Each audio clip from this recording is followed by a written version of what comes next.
20-годишниот М.Ј. од Виница е првата жртва летово која настрада од уботна змија. Змијата го каснала додека работел во шталата на своите газди надвор од градот, велат од здравствениот дом во Виница. Климатичниот лекар бил донесен во свесна состојба без видливи траги од убодот, пошто за неколку минути почнал да ја губи свеста. Лекарскиот тим од здравствениот дом од Виница веднаш интервенирал со укажување прва помош, давање против отров и други потребни лекарства, пошто момчето било препратено до Кочани, па потоа до Штип на инфективната клиника.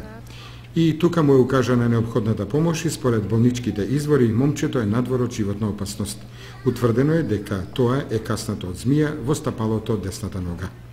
Собствениците на шталата успеале да ја фатат и убијат змијата и според нашите сознанија станува збор за змија отровница пепеланка, која според постарите жители е карактеристична за атарот на селото Пеклјан и Виничко. Инаку ова е прв регистриран случај на каснување од змија во итната медицинска помош во Виница, но земјоделци неретко се соочени со опасноста да бидат преплашени по нивите, а деновиве меѓу жителите на Виничка кршла се вртат муабети дека повеќе селани имаат видено огромна црна змија која се